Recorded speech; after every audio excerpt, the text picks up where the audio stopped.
Hello guys, welcome to my another blog. কোরবানি ঈদের ছুটি প্রায় শেষের দিকে, অনেকগুলো প্ল্যান করে ক্যান্সেল করে দিলাম। তাই হুট করে একটা প্ল্যান করলাম চাচির সাথে যে ফুপির বাসায় যাব সাভারে।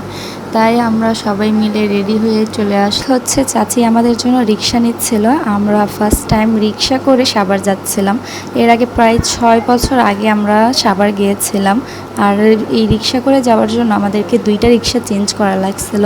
এই রাস্তাগুলো খুবই সুন্দর ছিল। আমরাই তো আমাদের রিক্সায় জায়গা ছিল না, তাই চাচিকে সামনে বসে আমরা 3 বোন পিছে বসে গেছি। এই তো মেজো আপু আর হচ্ছে নিম্মি আর আমাদের কুলে হচ্ছে শাইস্তা। আমরা খুব এনজয় করে যাচ্ছিলাম, অনেক বাতাস। আর এই ভিউটা জাস্ট দেখেন কতটা সুন্দর। তারপর হচ্ছে আমরা নিজের রিক্সাটা চেঞ্জ করলাম, বাসা যাওয়ার জন্য যে আরেকটা রিক্সা না লাগে সেই রিক্সা নিলাম।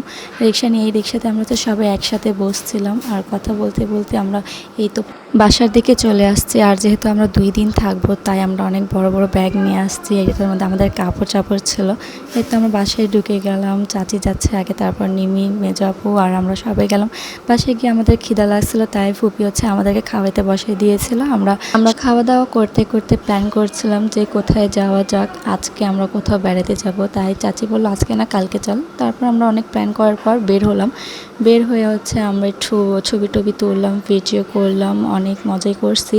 আমাদের সাথে ছিল আমার ছোট্ট একটা কাজিন, আমরা একটু ওর সাথে এনজয় করলাম। এনজয় করার হচ্ছে সন্ধ্যা হয়ে যাচ্ছিলো আর হচ্ছে আমাদের খিদাও লাগছিলো, তাই ভাইয়া বললো চলো তোমাদের কোথাও খাওয়াইতে নিয়ে যাই। তাই আমরা একটা ক্যাফেতে বসলাম। এই ক্যাফেতে হচ্ছে বিফ সিঙ্গারা আর হচ্ছে চা একদম ফেভারিট ছিল, তাই আমরা এখানে বসে অনেকক্ষণ ওয়েট করছিলাম আমাদের অর্ডারের জন্য।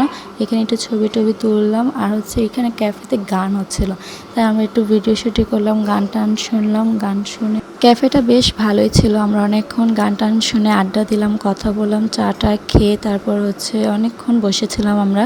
আর আজকের দিনটা হচ্ছে প্ল্যান করার জন্য ধন্যবাদ টু মাহিম ভাইয়া। মাহিম ভাইয়া আমাদেরকে নিয়ে গেছে, থ্যাংক ইউ মাহিম ভাইয়া। আজকের জন্য একটু